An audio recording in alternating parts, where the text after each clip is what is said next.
Hello dear students. तो आज हम हमारे आखिरी लक्ष्य टेस्ट को डिस्कस करने जा रहे हैं, क्वेश्चन नंबर 1 से लेकर 10 तक। आइए, पहला question, a body starts from rest, what is the ratio of distance travelled by body during fourth and third second. तो जब बॉडी रेस्ट से स्टार्ट हो रही है, इसका मतलब हमको ये समझ में आ रहा है कि यू कितना हो गया बेटे, 0 हो गया। बॉडी का यू कितना हो गया, 0 हो गया। तो हमको nth सेकंड में डिस्टेंस ट्रेवल का फॉर्मूला पता है। Distance travelled in nth second क्या होता है बेटू, Sn बराबर u प्लस a बाई 2 और 2n माइनस 1। तो यहां पर अगर अपन ध्यान से देखें, u 0 है तो Sn कितना हो जाएगा, a बाई 2 2n माइनस 1। ठीक है।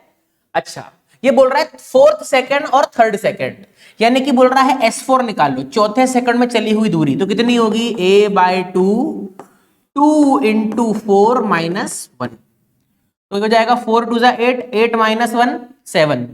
तो ये कितनी हो गई बेटे, 7a बाय 2, है ना। ये आ गई हमारी कौन सी दूरी, फोर्थ सेकंड में चली हुई दूरी। उसके बाद थर्ड सेकंड में चली हुई दूरी क्या होगी बेटू, S3 होगी। S3 आएगा a बाई 2 2 इंटू 3 माइनस 1। तो 3 2 6 6 माइनस 1 5। तो ये कितना आ गया बेटे, 5a बाय 2 आ गया। बहुत शानदार। तो दोनों का रेशियो निकाल सकते हैं क्या, निकाल सकते हैं। S4 बाय S3 रेशियो जब आप निकालोगे तो ये आएगा 7a बाय 2 अपॉन में 5a बाय 2, और यहां पर आपको a बाय 2 कैंसिल होते हुए दिखेगा। तो S4 बाय S3 जो है बेटे कितना आएगा, 7 बाय 5 आएगा। ठीक है। तो कौन सा ऑप्शन करेक्ट है, पहला वाला ऑप्शन करेक्ट है, 7 बाय 5। देख लें बेटे इसको आप। चलें नेक्स्ट क्वेश्चन की तरफ बढ़ते हैं। आइए, next question, position of a particle varies with time s. एक इक्वेशन हमको दे रखी है, the acceleration of particle will be 0 at time t equal to. तो अगर हमको पोजीशन पता है, x बराबर a t square minus b t cube, तो अगर हम x को डिफरेंशिएट कर लें, dx बाई डी टी कर लें, तो हमको क्या मिल जाएगी, वेलोसिटी। और एक बार वेलोसिटी मिल गई तो उसका डिफरेंशिएशन अगर हम टाइम के रिस्पेक्ट में कर दें तो हमको क्या मिल जाएगा, एक्सेलरेशन मिल जाएगा। समझ में आ रही है बात। तो अगर हम dx बाई डी टी करें तो वेलोसिटी मिलेगी, है ना। हमने क्या करा, dx बाई डी टी, तो ये हो जाएगा 2at minus 3b T square. ठीक है, 2at minus 3b T square. Alright. फिर ये बोल रहा है कि एक्सेलरेशन निकालना है, तो एक्सेलरेशन अगर निकालना है तो क्या करना पड़ेगा, dv बाय dt। तो दोबारा इसको हम डिफरेंशिएट करते हैं, dv बाय dt करते हैं, तो एक्सेलरेशन आ जाएगा। कितना आएगा, एक्सेलरेशन को यहां मैं कैपिटल A से डिनोट कर रहा हूं। किससे, कैपिटल A से, क्योंकि स्मॉल a क्वेश्चन में यूज किया हुआ है पहले से ही।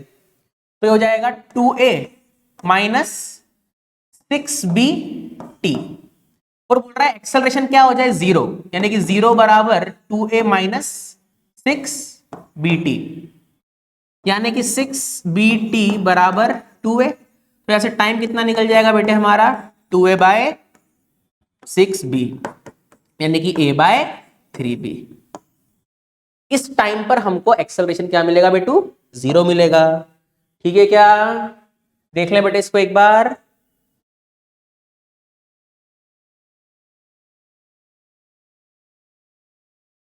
चलिए आइए अगले क्वेश्चन की तरफ।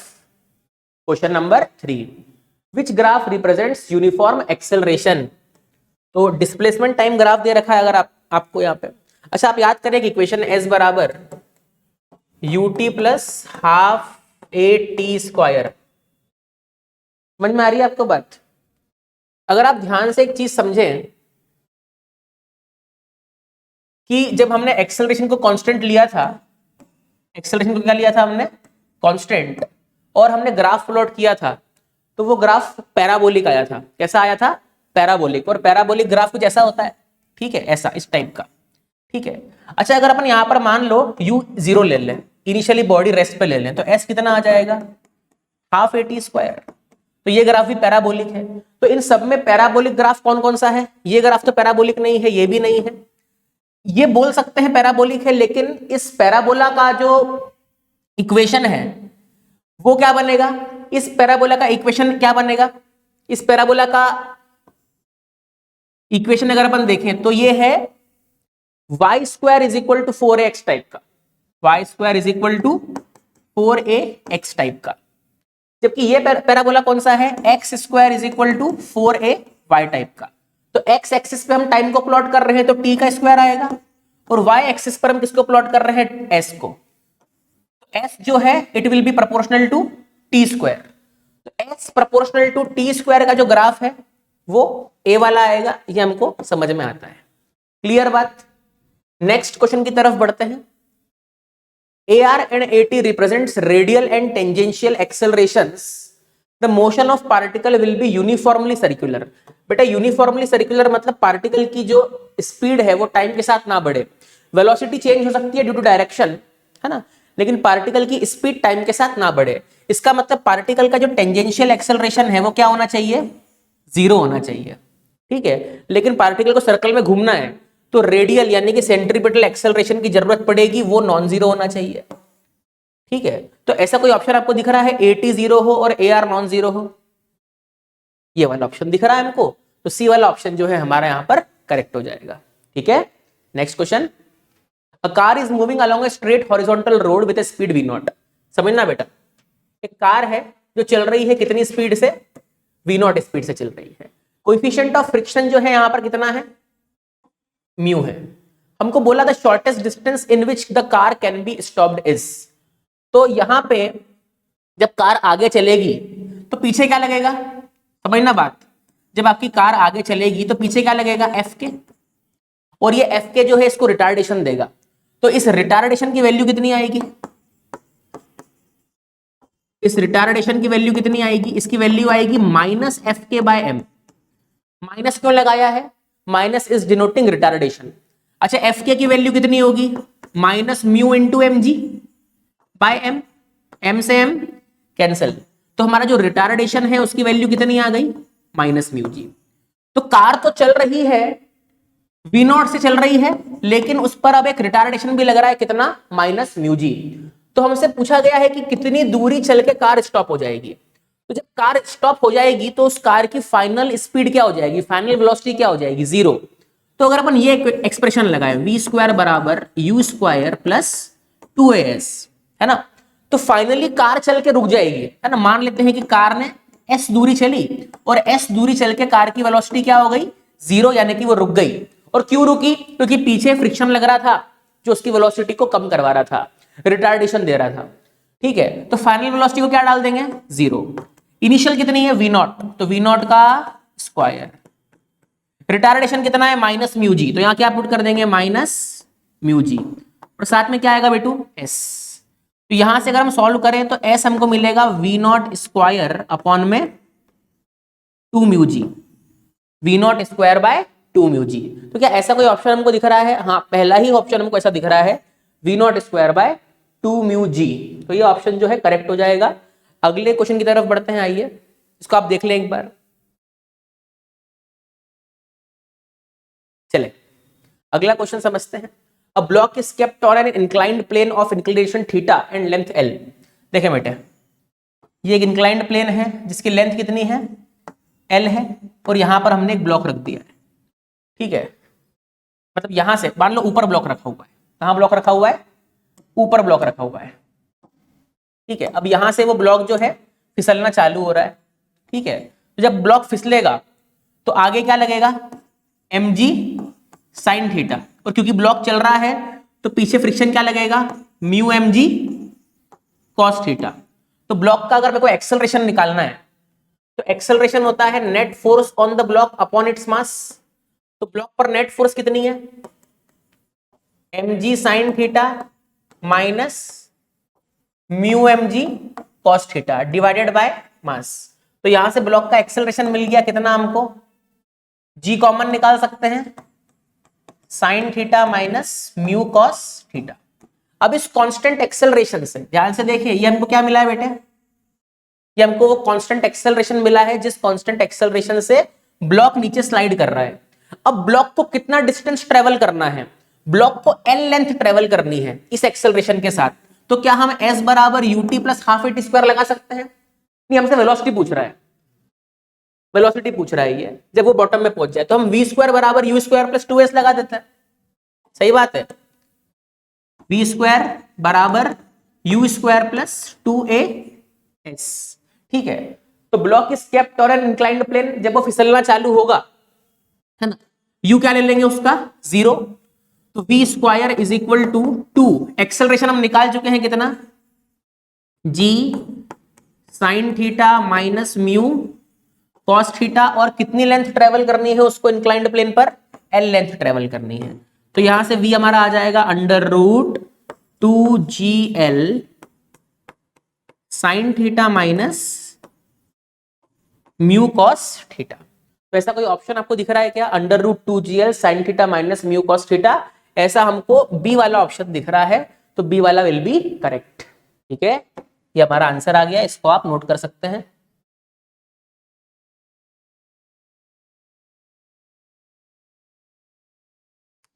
चलिए बेटे आगे बढ़े क्या, आइए क्वेश्चन नंबर 7 देखते हैं।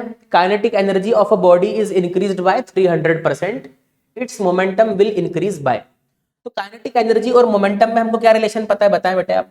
काइनेटिक एनर्जी और मोमेंटम में हमको रिलेशन पता है, k is equal to p square by 2m, या फिर हम लिख सकते हैं p is equal to under root 2m k। ठीक है, तो हम ऐसा मान लेते हैं कि जो पुराना मोमेंटम था p इनिशियल, उसको क्या लिख देते हैं हम, under root 2m k initial. ठीक है, अब बोल रहा है बॉडी की काइनेटिक एनर्जी 300% से बढ़ा दी, यानी कि जो फाइनल काइनेटिक एनर्जी है वो होगी के आई प्लस 300 बाय 100 के आई ना, 300% बढ़ गई, यानी कि फाइनल काइनेटिक एनर्जी जो है वो हो गई 4 टाइम्स ऑफ के आई। ठीक है, तो फाइनल काइनेटिक एनर्जी हो गई 4 टाइम्स ऑफ के आई, तो फाइनल मोमेंटम क्या लिख सकते हो आप, अंडर रूट 2m इंटू के फाइनल, और के फाइनल कितना हो चुका है, के फाइनल हो चुका है 4ki, तो यहां पे क्या लिख देंगे 4ki। ठीक है, तो ये कितना हो गया, जब ये 4 रूट के बाहर आएगा तो ये बन जाएगा 2 अंडर रूट 2m ki, और ये अंडर रूट 2m ki क्या है pi, तो ये हो जाएगा 2pi। तो यहां पर हमने इनिशियल और फाइनल मोमेंटम में रिलेशन निकाल लिया है, क्या, final momentum is double of initial momentum. कैसे निकाला है एक बार आप देख लें उसको, है ना। फाइनल काइनेटिक एनर्जी जो है, पहले हमने फाइनल काइनेटिक और फाइनल इनिशियल काइनेटिक में रिलेशन निकाला, उसकी मदद से हमने फाइनल मोमेंटम और इनिशियल मोमेंटम में रिलेशन निकाला। अब बोल रहा है कि मोमेंटम कितने परसेंट से इंक्रीज होगा, तो परसेंटेज इंक्रीज निकालना है आपको मोमेंटम में, तो वो होगा P final minus P initial upon में पी इनिशियल, और साथ में किसका मल्टीप्लाई करेंगे हम, 100% का मल्टीप्लाई करेंगे। तो पी फाइनल कितना है 2pi, पी इनिशियल है pi अपॉन में pi इंटू 100%। तो यहाँ पर सॉल्यूशन करने पर कितना आ रहा है 100%, 100% का इंक्रीज हमको यहाँ पर मिल रहा है। इसका मतलब हमारा जो करेक्ट ऑप्शन होगा बेटे वो कौन सा होगा, ए वाला। Alright, a will be the correct option. Check कर ले इसको एक बार, आप देख ले, नोट कर ले।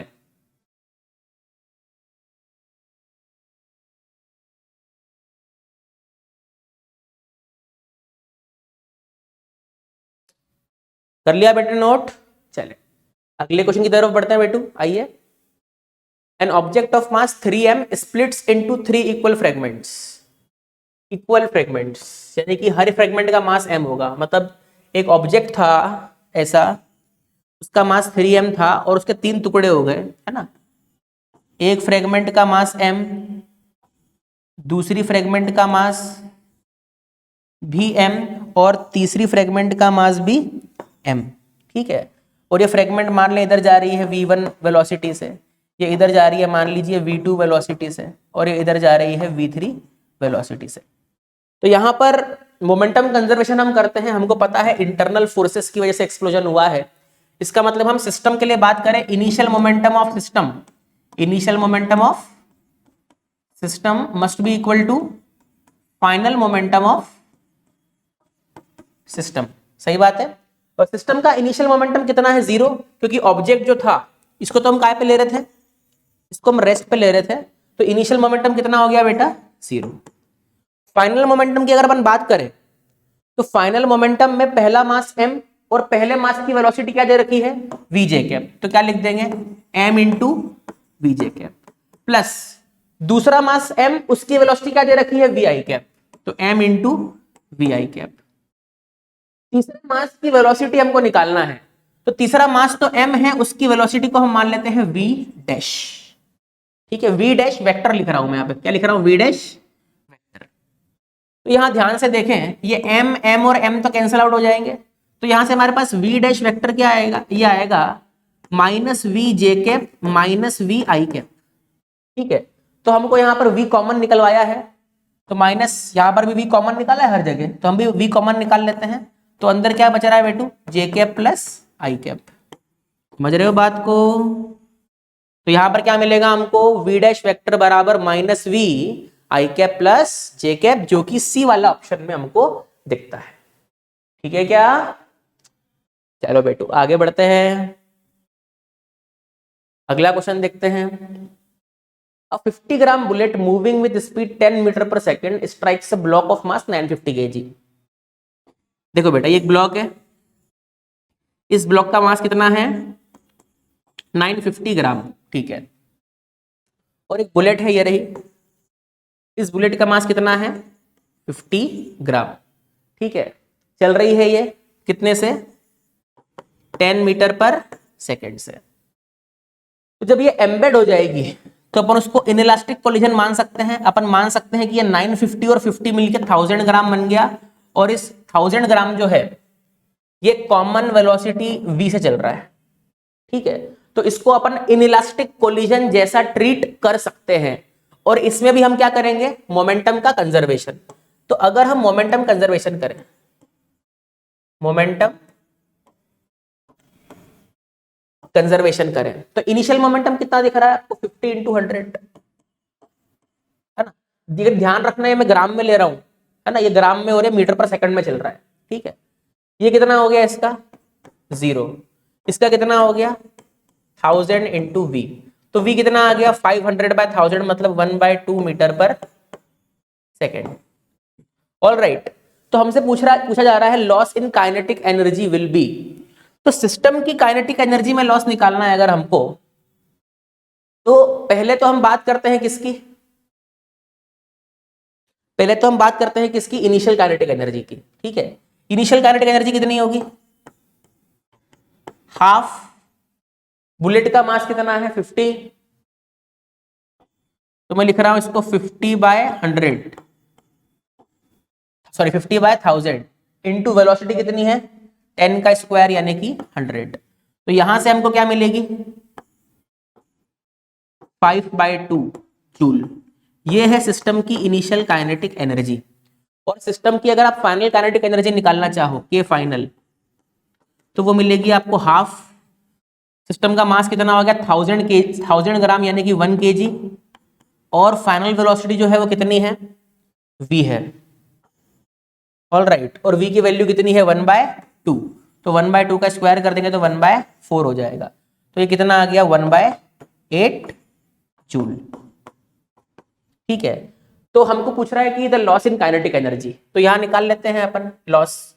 तो पर लॉस क्या होगा, ये क्या हो गया सॉरी, लॉस क्या होगा, लॉस होगा के फाइनल सॉरी माइनस के इनिशियल अपॉन के इनिशियल इंटू 100। के फाइनल कितना है 1/8, तो 1/8 माइनस के इनिशियल कितना है 5/2। 5/2 को क्या अपन लिख सकते हैं 20/8, कैलकुलेशन इजी हो जाते हैं ना इसलिए। अपॉन में के इनिशियल कितना है, के इनिशियल है 5/2 यानी कि 20/8, और इंटू क्या कर देंगे अपन 100% कर देंगे। सही बात है, तो ये हमको कितना मिलेगा, ये हमको मिलेगा -19/20 इंटू 100%। 21 जा 20, 25 जा, ठीक है, अगर 19 का 5 से मल्टीप्लाई करें तो 9 5 जा 45, 5 1 जा 5 एंड 4 9, -95%। माइनस ये बता रहा है कि लॉस हुआ है, और कितना हुआ है 95% का लॉस हुआ है। ऑल राइट, तो ऑप्शन कौन सा आएगा बी। तो एक बार आप देख लें वापस से, मैं आपको फिर से एक्सप्लेन करता हूं। सबसे पहले अपन ने क्या किया, इसको यहां पर मोमेंटम कंजर्वेशन की जगह से पहले हमने v निकाला। मोमेंटम कंजर्वेशन के जरिए से पहले अपन ने क्या निकाला, v निकाला, सिस्टम का v, क्योंकि जो बुलेट है वो इसके अंदर एम्बेड हो चुकी है और सिस्टम का मास 1000 हो चुका है। तो कॉमन वेलोसिटी कितनी आ गई, 1/2 मीटर पर सेकेंड। उसके बाद हम क्या करेंगे, इनिशियल काइनेटिक एनर्जी निकालेंगे। तो इनिशियल काइनेटिक एनर्जी निकालने के लिए हमने क्या बोला कि सिर्फ बुलेट चल रही थी, ब्लॉक तो चल नहीं रहा था। तो इनिशियल काइनेटिक एनर्जी हमने निकाली, और ध्यान रखना मास को हमने केजी में रखा है। तो इनिशियल काइनेटिक एनर्जी आ गई। फाइनल काइनेटिक एनर्जी निकालनी है, तो फाइनली तो पूरा ब्लॉक चल रहा है, तो हाफ पूरे ब्लॉक का मास 1 किलो इंटू वेलोसिटी है 1/2 का स्क्वायर 1/4, तो वो हो गया 1/8। फिर लॉस निकालना है, तो final kinetic minus initial kinetic upon initial kinetic into 100%, और वो सॉल्व करने पे आया -95%। माइनस क्या दिखा रहा है कि लॉस हुआ है, और 95% दिखा रहा है कि उस लॉस का अमाउंट क्या है। क्लियर है बात? तो ये हमारा बी वाला पार्ट हुआ, बी वाला आंसर हुआ। नेक्स्ट क्वेश्चन की तरफ बढ़ते हैं बेटे, आइए 10th वाला। A thin convex lens of refractive index 1.5 has a focal length of 15 centimeter in air। देखें बेटा, इसको अगर अपन R1 बोलते हैं और इसको अगर अपन R2 बोलते हैं, ठीक है, तो फोकल लेंथ ये क्या होगा, NL, और ये क्या होता है, NS। क्या फॉर्मूला बनता है, 1/f is equal to NL by NS minus 1/R1 minus 1/R2, जिसको हम लेंस मेकर्स फॉर्मूला बोलते हैं। उसी लेंस मेकर्स फॉर्मूला पर यह सवाल है। अब आप ध्यान से समझो कि जब आप लेंस को किसी मीडियम में ले जाओगे तो यार इस क्वांटिटी पे तो कोई फर्क नहीं आएगा, है ना, रेडियस ऑफ कर्वेचर पे तो कोई फर्क नहीं आएगा। फर्क किस पे आएगा, इस n पे आएगा। तो अगर अपन ऐसा बोले कि 1/f is directly proportional to NL by NS minus 1, है ना, लेकिन कब, जब हम एक मीडियम से दूसरे मीडियम में जा रहे हैं तब की बात कर रहा हूं। रेडियस ऑफ कर्वेचर में कभी चेंज नहीं हो रहा है, उसकी भी बात कर रहा हूं। तब उस केस में 1/f is proportional to NL by NS minus 1। तो 1 में focal length in air is equal to, sorry, is proportional to refractive index of lens upon refractive index of air minus 1। फिर हम कहां पहुंच गए, फिर हम एक लिक्विड में पहुंच गए जिसका रिफ्रैक्टिव इंडेक्स 4/3 है। तो 1 में फोकल लेंथ इन लिक्विड, ये FL मतलब क्या है, focal length in liquid, is proportional to refractive index of lens upon, इसको मैं लेंस लिख देता हूं, LENS। ये क्या है, LENS, ये LENS है, लेंस, है ना, ताकि आप लिक्विड के लेंस से, लिक्विड के L से और लेंस के L से कंफ्यूज नहीं हो, इसलिए मैंने लेंस लिख दिया है। तो refractive index of lens upon में अब सराउंडिंग क्या हो गया, लिक्विड हो गया, और -1। All right. अब दोनों एक्सप्रेशन को अगर हम डिवाइड कर दें तो हमको क्या मिलेगा, FL अपॉन FA, है ना, refractive index in medium upon refractive index in air, sorry, focal length in liquid upon focal length in air is equal to क्या आ जाएगा, N lens by NA minus 1 upon में N lens by NL minus 1। बस अब value put करने की देर है, आइए वैल्यू पुट करते हैं। लिक्विड में निकालनी है ना, L मतलब लिक्विड, और लेंस को मैं पूरा लेंस लिख रहा हूं आपके लिए, समझ रहे हो बात को। एयर में कितनी है, 15 सेंटीमीटर, पुट करो 15 बराबर, लेंस का रिफ्रैक्टिव इंडेक्स कितना दे रखा है आपको, 1.5, तो पुट करो 1.5, 3/2। एयर का कितना होता है, 1 -1 अपॉन में लेंस का रिफ्रैक्टिव इंडेक्स 3/2 है, लेकिन लिक्विड का हो गया 4/3, तो ये हो जाएगा 3/2 अपॉन 4/3 -1। समझ रहे हो बात को? तो FL/15 ये कितना हो जाएगा, 3/2 -1 यानी कि 1/2, और ये हो जाएगा 9/8, 9/8 -1 यानी कि 1/8। तो FL/15 कितना हो जाएगा बेटे, 8/2 यानी कि 4। तो FL कितना आ जाएगा बेटू आपका, 60 सेंटीमीटर। ठीक है, तो यहां पर हमारा आंसर कौन सा होना चाहिए, 60 सेंटीमीटर। क्लियर है क्या बात? तो यहां पर अपन ने लेंस मेकर्स फॉर्मूले का यूज किया है। NS जो है वो सराउंडिंग मीडियम होता है, N लेंस जो है वो लेंस का रिफ्रैक्टिव इंडेक्स होता है। तो ये हमने डिस्कस किया question number 1 to 10। Thank you and all the best.